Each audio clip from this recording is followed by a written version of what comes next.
11 மருத்துவக் கல்லூரி ஒரு வளர்ச்சி. இன்னைக்கு வந்து இந்தியாவிலே தமிழ்நாடு மெடிக்கல் ஹப்பா இருக்கா இல்லையா? ஒட்டுமொத்த உலக நாடுகள்ல இருந்தும் தமிழ்நாட்டில் வந்து சிகிச்சை பெற அளவுக்கு தமிழ்நாட்டில் முன்னேற மாநிலமா மெடிக்கல்ல வந்து மாண்புமிகு எடப்பாடி பழனிசாமி மத்திய அரசு இணக்கமா செயல்பட்டு 11 மருத்துவக் கல்லூரி கொண்டு வந்தாரா இல்லையா? 11.19% பொருளாதாரத்தில் தமிழ்நாடு வளர்ந்திருக்கின்ற செய்தி முற்றிலும் தவறானது, உண்மைக்கு புறம்பானது. நாங்க ஒவ்வொரு காணொலியிலும் கேட்கிறேன், நீங்க வளர்ந்துருக்கீங்கன்னா இன்ஃப்ராஸ்ட்ரக்சரை காட்டுங்க. நீங்க காலை தூய்மை பணியாளர்களுக்கு சோறு போடுறத சாதனையா சொன்னீங்கன்னா கடுப்பாயிடுவோம். காங்கிரஸ் தோத்துவீங்கன்னு சொல்றாரு. காங்கிரஸ் இது கண்டிச்சா? இந்த பக்கம் மதுரை வடக்கு எம்எல்ஏ தளபதி பூத்து கூட ஆள் இல்ல, டெபாசிட் கூட வாங்க மாட்டேன் மாணிக்க தாகூர் ஜோதிமதியை நேரடியா கேட்கிறாரு. தமிழ்நாட்டில் கிராமப்புறங்களில் படிக்கிற மாணவர்கள் இந்த நீட் எழுதி பாஸ் பண்ண முடியலதான் உள் ஒதுக்கீடா 7.5 கொண்டு வந்தார். உள் ஒதுக்கீடா எடப்பாடி அவர்களுடைய மைல்கல். அந்த மாதிரி எடப்பாடிக்குடைய ஆட்சி காலத்துல அவருடைய மைல்கல்லான ஒரு திட்டம் தான் 7.5% கவர்மெண்ட்ல படிக்கிற அந்த பசங்களுக்காக எடப்பாடி கொடுத்தது. நாவை அடக்கி வைங்க, பொது வழியில யாரும் பேசக்கூடாதுன்னு ராகுல் காந்தி சொல்லிட்டார். கிரீஷ் சோடங்கரு சொல்லிட்டார். மல்லிகார்ஜுன கார்கே மீட்டிங்ல சொல்லிட்டார். சொன்ன அடுத்த நிமிஷம் விசில் கிடைக்குது. அடுத்த நிமிஷம் விசில் கிடைக்குது. யாருக்கு? தாவேக்கா. ஃபர்ஸ்ட் விட்டு விஜய் விட போட்டு பிரவீன் சக்கரவர்த்தி அடிக்கிறார். விசில் உலகமெங்கும் பரவட்டும், விசில் சத்தம் உலகமெங்கும் கேட்கணும்னு அவர் போடுறார். வராத ஒரு திட்டம் வந்துதான் போய் சொன்னீங்களா நீங்க சட்டசபையில தொழில்துறை அமைச்சர் சொன்னார்ல. அப்ப நீங்க 30 லட்சம், நாங்க வந்து 30 லட்சம் பேர் வேலை கொடுத்துட்டோம், 12 லட்சம் கோடி ஃபாரின் இன்வெஸ்ட்மெண்ட் முதலீட்டு மாநாட்டில் கொண்டு வந்துட்டோம், அப்படி கொண்டு வந்துட்டோம், இப்படி கொண்டு வந்துட்டோம், இதை கொண்டு வந்துட்டோம், அதை கொண்டு வந்துட்டோம் சொல்றீங்க தவிர செயல்ல காணுமே. காட்டுங்கன்றேன்.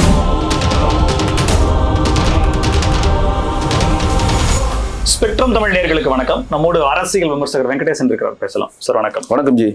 பொருளாதார ஆய்வறிக்கை வெளியாக இருக்கு. மாநில திட்டக்குழு தயாரித்தது 11.9% அளவுக்கு பொருளாதாரம் உயர்ந்திருக்கிறது அப்படின்ற மாதிரியான ஒரு புள்ளி விவரத்தை சொல்றாங்க. எல்லாமே வந்து முதன்மையாக ஃபர்ஸ்ட் இடத்துல இருக்கும்போது, ஆனா எல்லாத்திலையும் தவறாகவே திமுக அரசின் மீது சித்தரிக்கிறார்களே அப்படின்ற அவர்களுடைய விமர்சனங்கள். இல்ல, இப்போ இது தமிழ்நாடு அரசினுடைய பொருளாதார ஆய்வறிக்கையை வந்து மாநில திட்டக்குழு தயாரிச்சு கொடுக்குது. மாநில திட்டக்குழு 11.19% இந்தியாவிலே முதன்மை மாநிலமாக பொருளாதாரத்தில் நாங்கள் வளர்ந்திருக்கிறோம் சொல்லி நம்மளுடைய வரிப்பணத்துல எல்லா பேப்பர்லயும் முதல் பக்கமா ஒரு விளம்பரம் கொடுக்குறாங்க. ஒரு 10-15 விஷயங்கள் சொல்லிட்டு, எது இந்த காலை உணவு திட்டம், மகளிருக்கு இலவச விடியல் பயணம், தவப்புதல்வன் திட்டம், உரிமை தொகை, இதெல்லாம் வந்து சாதனையா போடுறாங்க. நாம கேட்கறது, பொருளாதாரத்தை நீங்க வளர்ந்துருக்கீங்கன்னா இன்ஃப்ராஸ்ட்ரக்சர் எங்க? இன்ஃப்ராஸ்ட்ரக்சர் தானே வளர்ச்சி. கடனை வாங்கி நீங்க இலவசம் கொடுக்கறது எப்படி வளர்ச்சி ஆகும்? நேற்று கூட நான் ஒரு சேனல்ல பேசுறப்ப மோடிஜி அவர்கள் வந்து 200 லட்சம் கோடி கடனை வாங்கிட்டாங்க அப்படின்னு ஒரு கூற்று வைக்கிறப்ப அந்த கடனை மாநிலங்களுக்கு எந்த அளவு இன்ஃப்ராஸ்ட்ரக்சர்ல செலவு பண்ணியிருக்காங்கன்ற டேட்டா கொடுக்குறேன். தமிழகத்தில் என்ன பண்ணாங்க?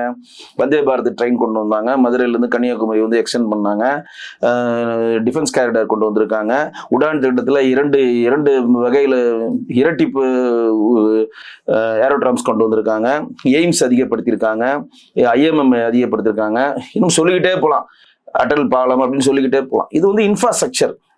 இங்க தமிழக அரசு கிட்டத்தட்ட நேத்து பட்ஜெட்டோட சேர்த்துனா கிட்டத்தட்ட 10.5 லட்சம் கோடி கடன்ல தமிழக அரசு இருக்கு. 72,000 கோடி கடன்ல இருந்து இப்ப 78,000 கோடி வட்டி கட்டுறோம். 72,000 வட்டி கட்டியிருந்தோம், இப்ப 78,000 கோடி வட்டி கட்டுறோம்.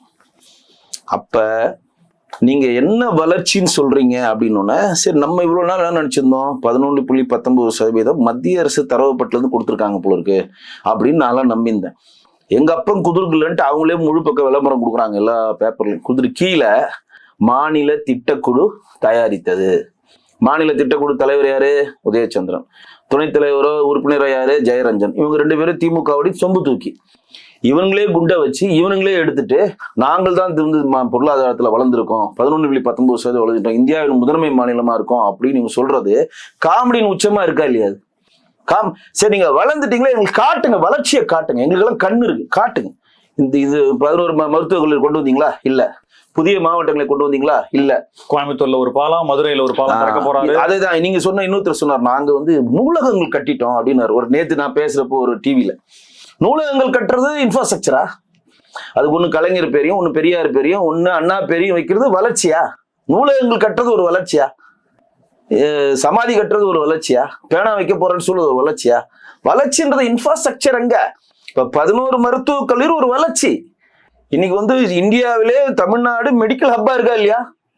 ஒட்டுமொத்த உலக நாடுகள்ல இருந்தும் தமிழ்நாட்டுல வந்து சிகிச்சை பெற அளவுக்கு தமிழ்நாட்டுல முன்னேறிய மாநிலமா மெடிக்கல்ல வந்து மாண்புமிகு எடப்பாடி பழனிசாமி மத்திய அரசு இணக்கமா செயல்பட்டு 11 மருத்துவக் கல்லூரி கொண்டு வந்தாரா இல்லையா? எனக்கு எய்ம்ஸ் வரப்போகுது. தமிழ்நாடு இந்தியாவில் இருக்கக்கூடிய அதிக படுக்கைகள் கொண்ட 2500 படுக்கைகள் கொண்ட படுக்கை ஒரு எய்ம்ஸ் அங்க வருது மதுரையில, தோப்பூர்ல. இது ஒரு வளர்ச்சியா இல்லையா? டிஃபென்ஸ் காரிடார் இது ஒரு வளர்ச்சி. குலசேகரப்பட்டத்துல ராக்கெட் ஏவுதளம் இன்னைக்கு வந்து ஒட்டுமொத்த இந்தியாவே இதுவரையும் ஸ்ரீஹரிகோட்டால இருந்து குலசேகரப்பட்டது திரும்ப போகுதுங்க. எவ்வளவு பெரிய கண்டென்ட் அது. இப்ப விருதுநகர்ல பெரிய ஜவுளி பூங்கா, புவியியல் அமைப்பு அங்க அது விடுங்க, கொண்டு வரணும்ல. புவியியல் அமைப்பு இதுவோ அதுக்கு வந்து மத்திய அரசு இருக்கப்ப என்னதான் நீங்க என்ன அமைப்பு சொன்னாலும் தேசிய ஜனநாயக கூட்டணி கொண்டு வந்துச்சு. புவியியல் அமைப்புல நீங்க இப்ப 20 வருஷம் கூட்டணியில் இருந்தீங்க, கொண்டு வர வேண்டியதுனே. காங்கிரஸோட கூட்டணியில் இருந்துச்சு திமுக, அப்ப கொண்டு வர வேண்டியதுனா எல்லாத்தையும். இன்னைக்கு விருதுநகர்ல மிகப்பெரிய ஜவுளி பூங்கா மத்திய அரசோட கட்டமைப்புல கொண்டு வராங்களா இல்லையா? அப்ப எந்த விஷயமும் இவங்க பண்ணாம இவர்கள் விளம்பர மாடல் அரசு, விளம்பர மாடல் அரசு. இவங்க வந்து அதிகமான பணத்தை எதுக்கு செலவு பண்றாங்கன்னா, பண்ணாத ஒரு விஷயத்தை பண்ணினோம்னு சொல்லிட்டு ஃபேக்கா ஒரு நம்பரை அவங்களே கிரியேட் பண்றாங்க. மாநில திட்டக்கூடிய எதுக்கு தயாரிக்குது? இப்ப நீங்க போட்டி ஒரு காமெடி சொல்லுவாங்க, நான் ரன்னிங் ரேஸ்ல செம்ம ஸ்பீடா ஓடி நான் 2வதா வந்துட்டேன். உடனே அப்பா அவர் கை கொடுப்பாரு, சூப்பர்ப்பா, நல்ல திறமையானவப்பா. ஆமாப்பா, எத்தனை பேர்ப்பா ரன்னிங் ரேஸ்ல கலந்துட்டாங்க? 2 பேர் தான். அந்த காமெடி தான் அது. இவர்களுக்குள்ளேயே ஒரு திட்டக்குழு அமைச்சு இவங்களுக்குள்ளேயே ஒரு போட்டி மாதிரி போட்டு இவங்களே பெஸ்டா வந்த மாதிரி ஒரு தரவுகளை காட்டுறாங்க. இது முழுக்க ஃபேக். 11.19% பொருளாதாரத்தில் தமிழ்நாடு வளர்ந்திருக்கின்ற செய்தி முற்றிலும் தவறானது, உண்மைக்கு புறம்பானது. நாங்க ஒவ்வொரு காணொலியிலும் கேட்கிறேன், நீங்க வளர்ந்திருக்கீங்கன்னா இன்ஃப்ராஸ்ட்ரக்சரை காட்டுங்க. நீங்க காலை தூய்மை பணியாளர்களுக்கு சோறு போடுறத சாதனையா சொன்னீங்கன்னா கடுப்பாயிடுவோம். கண்டிப்பா கோபம் வரும். தூய்மை பணியாளர்களுக்கு சோறு போட சொல்லி உங்களை யாரும் கேட்கல. நாங்க காலங்காலத்துல மாணவர்களுக்கு உணவு கொடுக்குறோம், அக்ஷயா திட்டத்தில், அதுவும் கடுப்பாகும். உரிமை தொகை கொடுக்குறோம், கடுப்பா வரும். தவப்புதல் இதெல்லாம் இலவசம், சாதனை கிடையாது. நான் கேட்கறது எவ்வளவு வேலை வாய்ப்பை உருவாக்கியிருக்க, இன்ஃப்ராஸ்ட்ரக்சரை எவ்வளவு அமைப்புங்க. கட்டுமானத்து சம்பந்தப்பட்டதாகட்டும், மற்றபடி மெடிக்கல் ஹப் ஆகட்டும், இன்னும் வேற பொருளாதார ஐடி சம்பந்தப்பட்டதாகட்டும், எந்த அளவு நீங்க வளர்ச்சியை கொண்டு வந்திருக்கீங்க, எவ்வளவு பெருநாடு முதலீடு இங்க வந்திருக்கு. வாய்ஸ்ல வட சுடுறதை நாங்க ஒத்துக்கவே மாட்டோம். நீங்க வாயில வட சுடுறீங்கன்றதுக்கு இன்னைக்கு உலகத்திலேயே மிகப்பெரிய கூகுள் கம்பெனி ஏஐ அப்படின்னு சொல்லுகிற செயற்கை நுண்ணறிவுக்கான தலைமையகம் வைசாக் போயிடுச்சு. எவ்வளவு பெரிய இன்வெஸ்ட்மெண்ட். ஈவன் தோ கூகுளுடைய தலைவரா ஒரு தமிழர் இருக்கிறார், சுந்தர் பிச்சை, அவரை வச்சு கூட உங்களால இந்த ஹப்பை இங்க கொண்டு வர முடியல. இன்னைக்கு ஏஐ ஹப் எங்க போயிடுச்சு? வைசாக் போயிடுச்சா இல்லையா? பாஸ்கான் நிறுவனம் குஜராத் போயிடுச்சா இல்லையா? நம்ம பட்டியலிட்டு சொன்னா நிறைய பேர் சொல்லலாம். ஏன்னா ஏஐ மட்டும் சொல்றோம், செயற்கை நுண்ணறிவு ஹப் மட்டும் ஏன் சொல்றேன்னா, அது மிக பல கோடி மதிப்புள்ள ஒரு பெரிய இன்வெஸ்ட்மெண்ட். இன்னைக்கு நாளைக்குல வரும் 100 ஆண்டு காலத்துக்கு அது மிகப்பெரிய ஒரு வளர்ச்சி அடையக்கூடிய ஒரு திட்டம். அதே இன்ஃப்ராஸ்ட்ரக்சர் தான் நம்ம சென்னையில தமிழ்நாட்டுல இருக்கு. ஏன் உங்களால கொண்டு வர முடியல? வராத ஒரு திட்டம் வந்துதான் போய் சொன்னீங்களா நீங்க சட்டசபையில, தொழில்துறை அமைச்சர் சொன்னார்ல. அப்ப நீங்க 30 லட்சம், நாங்க வந்து 30 லட்சம் பேருக்கு வேலை கொடுத்துட்டோம், 12 லட்சம் கோடி ஃபாரின் இன்வெஸ்ட்மெண்ட் முதலீட்டு மாநாட்டுல கொண்டு வந்துட்டோம், அப்படி கொண்டு வந்துட்டோம், இப்படி கொண்டு வந்துட்டோம், இதை கொண்டு வந்துட்டோம், அதை கொண்டு வந்துட்டோம் சொல்றீங்க தவிர செயல்ல காணுமே. காட்டுங்கன்றேன், செய்தி விளம்பரத்துறையில எனக்கு காட்டு. நேற்று பாத்தீங்கன்னா சட்டசபையில மீண்டும் ஒரு நீங்க சொல்லக்கூடிய குற்றச்சாட்டுகளை ஒத்துப்போகக்கூடிய ஒரு சம்பவம் நடந்திருக்கு. 7.5% மாணவர்களுக்கான இடஒதுக்கீட்டுக்கான பிரச்சனை. அதிமுக திமுக நாங்க போராட்டம் பண்ணோம், கவர்னர் மாளிகை முன்னாடி போராட்டம் பண்ணோம், அப்பதான் சட்டமாச்சு அப்படின்ற கருத்தை மாசு அவர்கள் மன்முக அமைச்சர் சொல்லியிருக்காரு. அதாவது திமுக பொறுத்தவரையும் வெக்க மானம் இல்லாம ஸ்டிக்கர் ஒட்டுறதுல வல்லவர்கள். இப்ப நேற்று சட்டசபையில் இன்னொரு பொய்யை சொல்லியிருக்காரு. நாங்க வந்து மகளிர் விடுதி ஃப்ரீயா கட்டி கொடுத்துருக்கோம், உலகத்திலே தமிழ்நாட்டிலே தோழி விடுதியை ஃப்ரீயா கட்டி கொடுத்தது நாங்க தான். ஏற்கனவே பாரதிய ஜனதா கட்சியினுடைய தேசிய ஜனநாயக கூட்டணி ஆட்சியில் அமைந்த உடனேயே சகி நிவாஸ் அப்படின்ற பேர்ல மத்திய அரசின் ஃபண்ட்ல அதை கட்டுறாங்க. ஸ்டிக்கர் அரசாங்கம் நான் சொன்னா உங்களுக்கு கோவம் வருதுல, மத்திய அரசின் ஃபண்ட்ல கட்டப்படுகிறது. மத்திய அரசினுடைய பங்களிப்பு இல்லாமல் நீங்க எந்த திட்டத்தை நிறைவேற்ற முடியாதுங்க. இன்னைக்கு விஸ்வகர்மா யோஜனா திட்டத்துல கிட்டத்தட்ட வந்து 8 லட்சம் பேர் விண்ணப்பிச்சிருக்கான். தமிழ்நாடு அரசு அனுமதிக்கல. அதுக்கு போட்டியா கலைஞர் கைவினை திட்டம்னு ஒண்ணு ஆரம்பிச்சிங்க. 28,000 பேர் அப்ளை பண்ணிருக்கான். எவனுக்கு இல்ல. நீங்க மக்களை வாழ விட மாட்டேன்றீங்க, சாவ விட மாட்டேன்றீங்க. இப்ப 8,000 பேர் அப்ளை பண்ணி சும்மா இருக்குது. இந்தியாவில் இருக்கக்கூடிய 27 மாநிலம் அப்ளை பண்ணி பயன்பெற்ற பயனாளி போயிட்டு இருக்கிறான் விஸ்வகர்மா யோஜனா திட்டத்துல. இங்க ஸ்டாப் பண்ணிருக்காங்க. மக்கள் மருந்துகள் மோடிஜி ஆரம்பிச்சார், உயிர் காக்கும் மருந்துகள். நீ கேன்சர்னா ஒரு காலத்தை செத்து போயிடுவான், பணம் இல்லை, உன்னை காப்பாற்ற முடியாது. இன்னைக்கு உயிர் காக்கும் மருந்துகள் 60% டிஸ்கவுண்ட்ல மத்திய அரசு நேரடியாக கொள்முதல் பண்ணி டைப் பண்ணுது.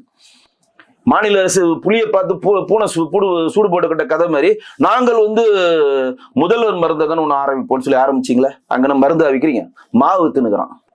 ஒரு மருந்துகள்லையும் மாவு தின்னுறாங்க.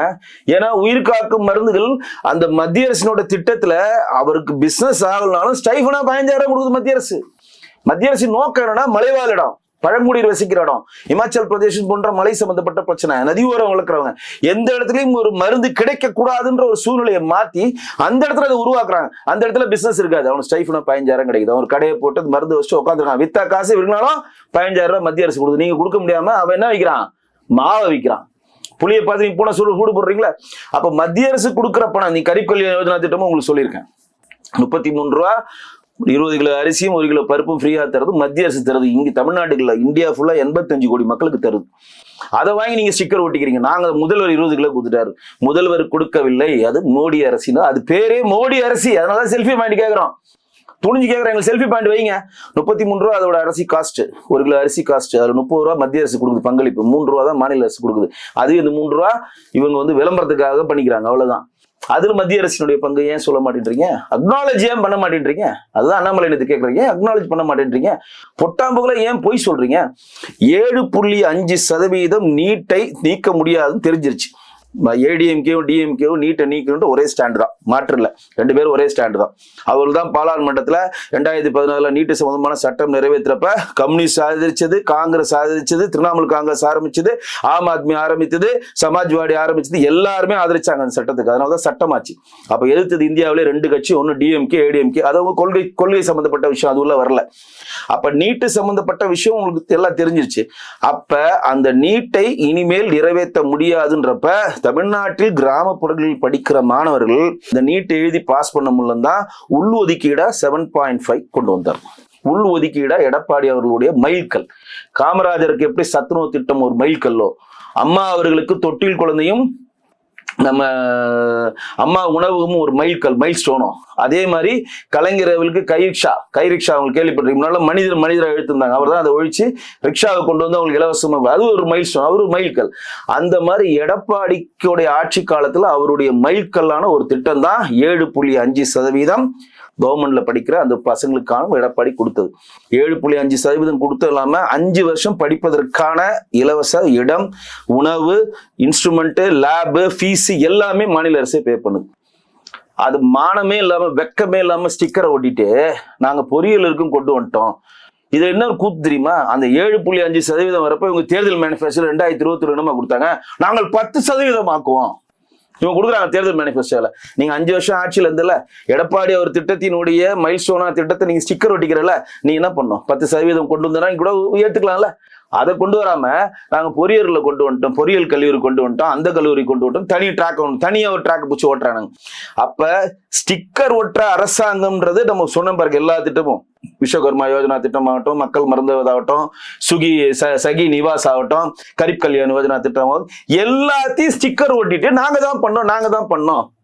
எதையுமே நீங்க பண்ணல. நீங்க எதனா பண்ணியிருந்தா தெரியுமேங்க, எதனா காட்டுங்கன்னு சொல்றோம். இதையெல்லாம் தாண்டி திமுக கூட்டணி மிக பலமா இருக்கு, விமர்சிக்கிற அளவுக்கு ஒண்ணுமே இல்லை. 5 வருடம் கொள்கை கூட்டணி இது வந்து வாக்குக்காக கூட்டப்பட்ட கூட்டம் இல்லைன்னு சொல்லி பலரும் பண்ணிட்டு இருந்தாங்க. நம்பக்கூடிய விஷயங்கள் இருக்கு. ஆனால் காங்கிரஸ் திமுகவில் நடக்கக்கூடிய விஷயங்கள், தற்போது நடக்கக்கூடிய விஷயங்கள் அதுல குறிப்பாக மாணிக்கம் தாக்கூர், அதாவது திமுக கூட்டணியில் இருக்கக்கூடிய கட்சிகளை திமுக ஒரு அடிமைத்தனமா நடத்துது, கமாண்டிங், ஒரு கட்டளையுடன் வழி நடத்துது அப்படின்றதுக்கு RS பாரதியோடைய கூற்றே சாட்சி. இந்த 5000 ரூபாய் போட்டோம்னா RS பாரதி ஒரு ட்விட்டு போடுறாரு, எக்ஸ்டலத்துல ஒரு அறிக்கை விடுறாரு, எங்க கூட்டணி கட்சியில் இருக்கவங்க எல்லாம் கம்முன்னு கொடுத்துட வாங்கிட்டு இந்த சீன்லாம் போட்டிங்கன்னா ஆகாது. ஏன்னா நாங்க வந்து மகளிர் உரிமை தொகையில 5000 ரூபாய் கொடுத்துட்டு எங்க ஓட்டு சதவீதத்தை ஏத்துட்டோம்.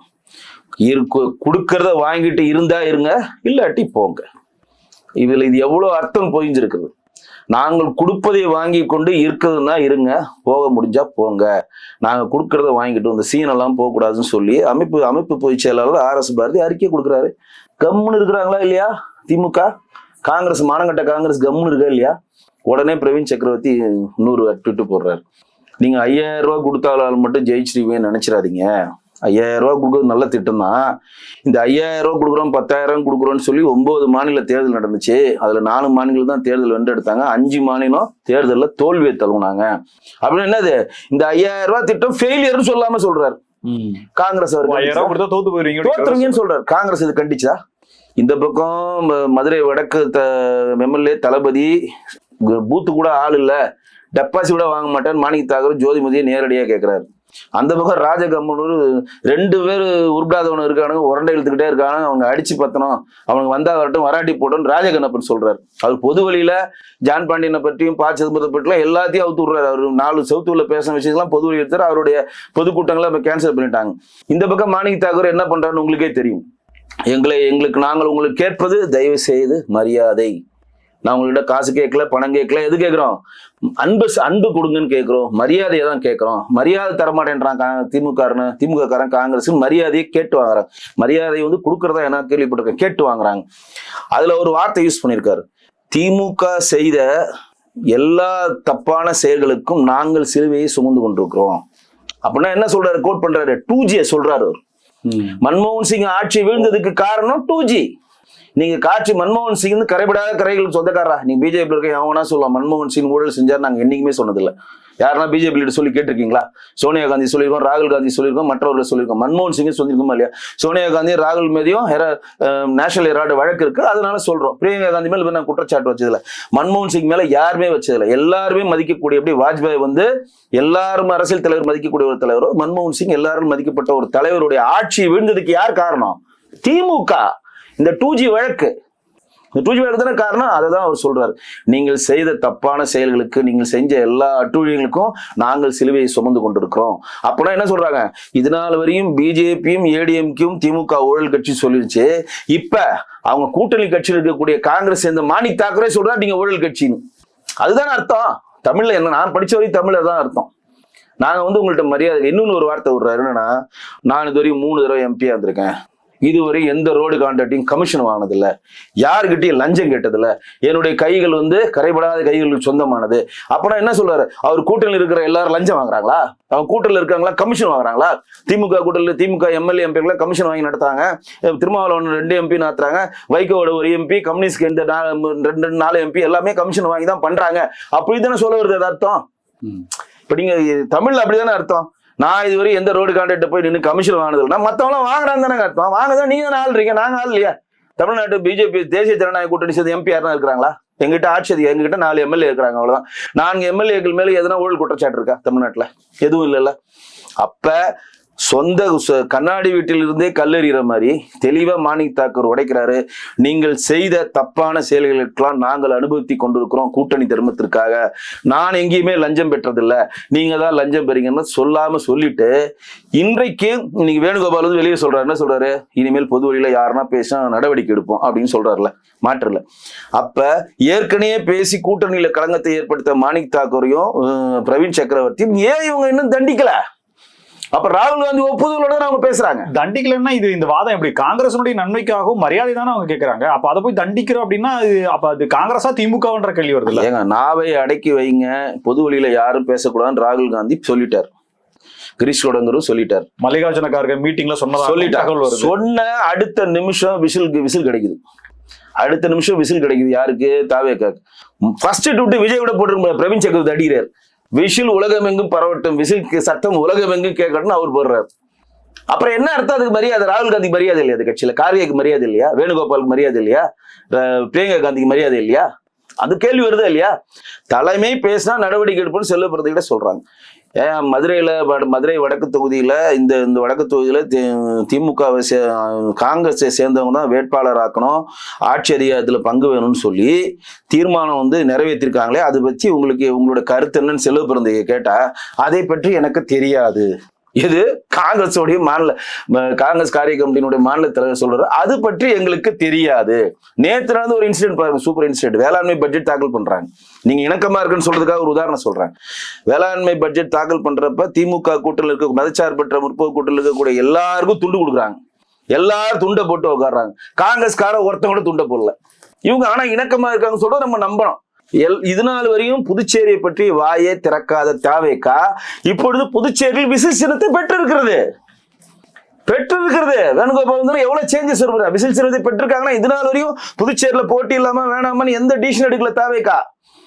அந்த புதுச்சேரியிலேயே வந்து காங்கிரஸ் கைட்டு விட்டு திமுக ஜெகத் ரட்சகன் தனியா நடத்துற இந்தி கூட்டணியில மதச்சார்பற்ற முற்போடு கூட்டணின்னு சொல்லிட்டு அவர் தனியா ஒரு கூட்டம் நடத்திட்டு இருக்காரு. அதுல நாராயணசாமி சொல்றாரு என்னையும் கூப்பிடு, நாங்க காங்கிரஸ்காரங்க என்ன கூப்பிட மாட்டேன்றீங்கன்னு சொல்லி அவர் அடிச்சுக்கிறாரு. இங்க வந்து யார் தலைமைனா நீங்களாம் தலைமையில ஓரமான விளையாடு தம்பிட்டு போயிட்டாங்க. இப்ப பாண்டிச்சேரியிலும் இல்ல, கும்மிடிப்பூண்டியை தாண்டி பாண்டிச்சேரியிலும் இல்ல, இங்கேயும் இல்ல. தாவேகா இன்னைக்கு புதுச்சேரியில் விசில் சின்னத்தை பெற்றிருக்குன்னா காரணம் என்ன? காங்கிரசுடன் தாவேகா கைகோர்றதுக்கான எல்லா சூழ்நிலையும் துண்டை போடாத ஒரு கருத்துக்கு விஷயம். விசில் சின்னத்தை அவங்க வாங்கி இருக்கிறது. வேணுகோபால் எப்படியாவது கேரளால முதலமைச்சர் ஆகணுன்ற கனவோடு இருக்கிறது. பிரவீன் சக்கரவர்த்தி பிரஷர் எல்லாத்தையும் கூட்டி கழிச்சு பாருங்க. காங்கிரஸ் கண்டிப்பாக தாவேகாவுடன் செல்லும். திமுக காங்கிரஸின் மூலம் வந்து பயனடைந்த அந்த தன்மை இழந்து தனித்து விடப்படும். தமிழகத்தினுடைய கடன் மிகப்பெரிய பேசுபொருளாக இருக்கு. என்னன்னா அரசு அமைந்த பிறகு ஒரு பொருளாதார குழு அமைக்கிறாங்க ரகுராம் ராஜன் தலைமையில் சொல்லி இன்னைக்கு வரைக்கும் சிலாகித்து பேசப்படுது. இப்ப 5 லட்சம் கோடி ரூபாய் 5 வருடத்துல கடன் வாங்கினாங்க அப்படின்னா இது திராவிட மாடல் அரசா அல்லது அந்த பொருளாதார குழுவான்ற சந்தேகம் வருது. அதாவது 1947 சுதந்திரம் அடைஞ்சு இருந்து இங்கு மக்களாட்சி நடைபெறுகிற காலம் வரை கிட்டத்தட்ட 70 ஆண்டு காலம் தமிழ்நாட்டினுடைய மொத்த கடன். திமுக ஒரு 6 தடவை ஆண்டிருக்காங்க, அஇஅதிமுக 5 தடவை ஆண்டிருக்காங்க, காங்கிரஸ் நிறைய தடவை ஆண்டிருக்காங்க. மொத்த கடனே வெறும் 5 கோடி தான், 5 லட்சம் கோடி தான். திமுக 2021 25 வச்சு மட்டுமே 70 வருடங்களாக வாங்கப்பட்ட கடன் மொத்தமா 5 வருஷத்துல வாங்கியிருக்காங்க.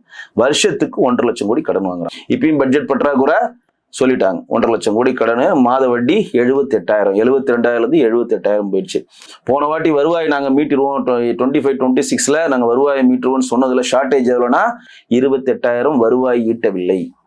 இந்த வாட்டி கடன் எவ்வளவு வாங்கணும்? பட்ஜெட் ஷார்டேஜ்ல 48,000 கோடி கடன் வாங்கணும். அவங்களுடைய பட்ஜெட் இது. சரிங்களா? ரொம்ப சிம்பிளா சொல்றேன், ரொம்ப உள்ள போக தேவையில்லை. இவங்க என்னைக்கு பொருளாதார நிபுணர்னு சொல்லிக்கிட்டு ரிசர்வ் பேங்கினுடைய முன்னாள் கவர்னர் ரகுராம் ராஜன் தலைமையில அது உறுப்பினராக ஜெயன் ரஞ்சன் வச்சுக்கிட்டு இவங்க வந்து ஒரு பொருளாதார நிதி மேலாண்மை குழுன்னு ஒன்று போட்டாங்களோ, ரகுராம் ராஜன் ரொம்ப தெளிவா படித்த ஒரு உயர் அதிகாரி. அவர் தமிழ்நாட்டில் திமுக அரசு முன்னேறதற்கான எல்லா விஷயங்களையும் பண்ணிட்டு தமிழக மக்கள் எந்த காலத்திலையும் முன்னேறக்கூடாதுன்றத தெளிவா பண்ணியிருக்காரு. அதாவது எந்தெந்த லூப்ல ஜிடிபிக்கு உட்பட்டு நாம் எங்கெங்க கடன் வாங்க முடியுமோ அந்த லூப்பெல்லாம் சொல்லி கொடுத்து கடனை வாங்கி குவிக்கிறாங்க. திமுக கடன் வாங்கி கொடுக்கறதுக்கு ரீசன் என்னன்னா, அடுத்த முறை ஆட்சிக்கு வர மாட்டேன்னு தெளிவா தெரியுது அவங்களுக்கு. இன்னைக்கு நேரடி கடன் ஒரு 10 லட்சம் கோடி, மறைமுக கடன் 4 லட்சம் கோடி சொல்லி 15 லட்சம் கோடி கடன்ல இருக்கும். 78,000 வட்டி கட்டிட்டு இருக்கோம். இது வந்து டேட்டா. அடுத்த முறை நம்ம ஆட்சிக்கு வர மாட்டோம், முடிந்த அளவு நம்ம வந்து கடனை வாங்கி வாங்கி வாங்கி நம்ம சொத்து சேர்த்துருவோம். இன்னைக்கு பட்ஜெட் போட்டிருக்க அன்னைக்கே நிறைய குவாரிகளுக்கு அனுமதி கொடுத்துருக்காங்க. பட்ஜெட் போடுற அன்னைக்கே டெண்டரே விடாம நிறைய டெண்டரை பாஸ் பண்ணி முதல் கட்ட பணத்தை வாங்கியிருக்காங்க. அதெல்லாம் என்னன்னா ஆட்சி முடிவுக்குள்ளே சம்பாதிக்கணுன்ற எய்ம் தான். அப்ப ரகுராம் ராஜன் வந்து குழு தலைமையில நிதி மேலாண்மையில எப்படி தமிழக மக்கள் மேல் கடனை சுமத்தலாம் அப்படின்றத ஆராய்ச்சி பண்ணியிருக்காங்க. தவிர கடனை எப்படி இறக்கலாம், நம்ம எதுக்கு நிதி மேலாண்மை அனுமதி கொடுத்தா அவருக்கு தண்டமா சம்பளம் கொடுத்துருக்குன்னா, ஏற்கனவே அவங்க வரப்ப 5 லட்சம் கோடி கடன் இருந்தது. அந்த 5 லட்சம் கோடில உற்பத்தி திறனை அதிகப்படுத்தி வருவாயை அதிகப்படுத்தி 5 லட்சம் கோடில இருந்து ஒரு 3 லட்சம் கோடி கடன் கொண்டு வரணும். அதுக்காக ஒரு நிதி மேலாண்மையாளான ஒரு குழுவை போடுங்க, ரகுராம் ராஜன் தான் தலைவர் இருந்தா நம்ம நினைச்சோம். ஆனா அவர் என்ன பண்றாருன்னா, நீ 5 லட்சம் தானே வாங்கின, உனக்கு தான் இவ்வளவு ஸ்பேஸ் இருக்கு, ஏன் இன்னொரு 5 லட்சத்தை சேர்த்து வாங்கின, வருடம் 1.5 லட்சம் கோடி கடனை வாங்கி இன்னைக்கு தமிழ்நாட்டில் இருக்கக்கூடிய ஒவ்வொரு ரேஷன்தார் அட்டைதாரர்களுடைய தலையில் 4,66,000 ரூபாய் கடன். 2,30,00,000 ரேஷன்தார் அட்டைதாரில் ஒரு வீட்டுக்கும் எவ்வளவு கடன்? 4,66,000. அப்ப இந்த நிதி மேலாண்மைக்கான பொருளாதார ஆலோசகர் மக்கள் முன்னேற்றத்திற்காக மக்கள் அடுத்த கட்டத்தை நகர்ந்திருக்கான அறிவுரை சொல்லாம திமுக தன்னுடைய கஜானாவை எப்படி நிரப்பலாம், எதை இதுல கமிஷன் வாங்கலாம், எதை இதுல கடன் வாங்கலுக்கான இந்த லூப்பை சொல்லி கொடுத்து இன்னைக்கு நம்ம தலையில கடனை ஒட்டுமொத்தமாக கட்டியிருக்கிறார்கள். இதுதான் மக்களிடம் கொண்டு போய் சேர்க்கணும். நீங்கள் வந்து ரகுராம் ராஜன் மூலம் கடனை குறைப்பதற்காக ஒருத்தரை கொண்டு வந்தா அவன் அந்த கடனை டபுளா எப்படி ஆகலான்னு பண்ணியிருக்காருன்னா, இதற்கு திராவிடன் மாடல் சொல்லிட்டு வெக்கங்கட்டத்தனமா நீங்க இதுக்கு வந்து கிளைம் பண்றது முற்றிலும் தவறானது. இதை நீங்களே ஒரு குண்டு வச்சு நீங்களே எடுத்து நீங்களே ஒரு திட்ட கமிஷன் போட்டு நீங்களே திட்ட கமிஷன் ஒரு சர்வே எடுத்து நாங்கள் பொருளாதாரத்தில் 11.19% முன்னேறி விட்டோன்னு சொல்லி ஒரு ஃபேக்கான விஷயத்தை சொல்வதை தயவு செய்து விடுங்க. முதலில் அந்த நிதி மேலாண்மைக்கான பொருளாதார நிபுணராக இருக்கக்கூடிய தலைவராக இருக்கக்கூடிய ரகுராம் ராஜனை பதவியை விட்டு முதலில் எடுங்கள். அவர் என்னை தினமும் கடனாளி ஆக்கி கொண்டிருக்கிறார், அதை நிறுத்தப்படணும். மிக்க நன்றி சார், பல்வேறு கருத்துக்கள். நன்றி. நீங்களை மீண்டும் சந்திப்பு மனிதர்கள் ஸ்பெக்ட்ரம் தமிழோட நன்றி நேயர்களே.